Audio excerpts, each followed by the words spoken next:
Hello viewers, আসসালামু আলাইকুম। This is Faizunnesa Saribin. সবাইকে ওয়েলকাম করছি আজকে নতুন ভিডিও ব্লগে। আজকে আমরা মজাদার একটা রেসিপি শেয়ার করব। সেটা হচ্ছে আমরা ছোলা বুটটাকে কীভাবে সুন্দরভাবে মেক করতে পারি। তো হচ্ছে আমরা সিদ্ধ করে এটা পরিষ্কার করে নিলাম। মানে সিদ্ধ হওয়ার পরে যে একটু কালো কালো একটা হচ্ছে এটার উপরের ছোলাটার রং বের হয়, সেটাকে ধুয়ে একদম সুন্দরভাবে পরিষ্কার করার পরে পেঁয়াজ, সাথে আমরা আদা বাটা, রসুন বাটা, কাঁচামরিচ, ধনিয়া পাতা সব কিছু অ্যাড করব। পেঁয়াজ অ্যাড করে নিয়েছি। এটাকে সব কিছু দিয়ে তারপর আবার পানিতে আমরা সিদ্ধ করে নেব 15 থেকে 20 মিনিটের মতন, যেন এটা ভালোভাবে সিদ্ধ হয় আর এটা যেন খেতে অনেক বেশি মজার হয়। সাথে অ্যাড করে দিয়েছে লবণ। লবণটা কিছু সময় থাকবে। এটা প্রথমে দিয়ে যদি আমরা সিদ্ধ করি সেক্ষেত্রে কিন্তু এটার মধ্যে ভালোভাবে সিদ্ধ হবে না। যখন আমরা এটাকে মশলা দিয়ে সিদ্ধ করব তখন লবণটা অ্যাড করে দিব।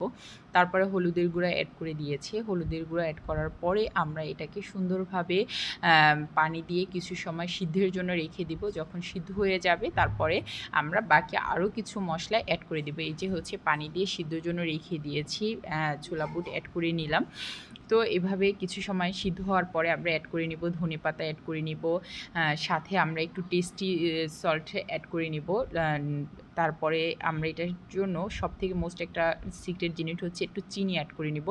একটু মিষ্টি মিষ্টি লাগবে, খেতে অনেক বেশি মজার হয়, কারণ আমরা অনেক বেশি কাঁচামরিচ অ্যাড করে দিয়েছি। কাঁচামরিচ অ্যাড করার কারণে এখন যদি আমরা একটু চিনি অ্যাড করে দিই সেক্ষেত্রে কিন্তু একটু মিষ্টি মিষ্টি হলে খুব খুব খুব টেস্টি হয়। তো আমরা সব কিছু এটা দিয়ে এখন এটাকে সুন্দরভাবে মেক করে নেব। অ্যাড করে দিয়ে দিলাম। তারপর হচ্ছে এটাকে একটু তেল অ্যাড করে নিয়েছি। যখন এখন একদম ভাজা ভাজা করে ফেলবে সেজন্য একটু আলাদা তেলের পরিমাণটা কম দেখাচ্ছে, তাই তেল অ্যাড করে নিলাম। তারপরে এটাকে সুন্দরভাবে আমরা নেড়ে চেড়ে কিছু সময় রেখে দিব, এটা যেন ভালোভাবে একদম এই মশলাটা এটার সাথে মিশে যায়। আর ছোলার হচ্ছে গিয়ে মশলাটা যদি ঘন হয় খেতেও কিন্তু অনেক বেশি মজার হয়। আর মা সবসময় অনেক বেশি মশলা অ্যাড করে আর খেতেও অনেক বেশি মজার হয়। দেখতে পাচ্ছেন একদম মাখা মাখা হয়ে গিয়েছে।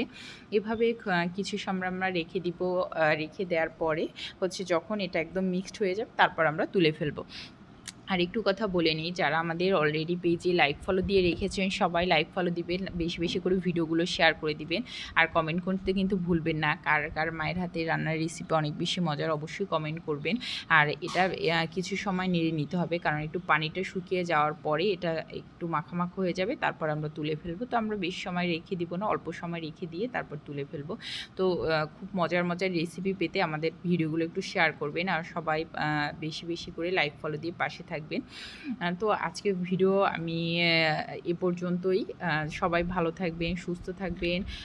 মজার মজার রেসিপি তৈরি করে বাসায় আপনারা খেয়ে ট্রাই করবেন এবং আমাদের রেসিপিটা দেখেও ট্রাই করবেন। সবার কাছে কেমন লেগেছে, ভালো লাগলে অবশ্যই কমেন্ট করে যাবেন। সবাই ভালো থাকবেন। আল্লাহ হাফেজ, টাটা।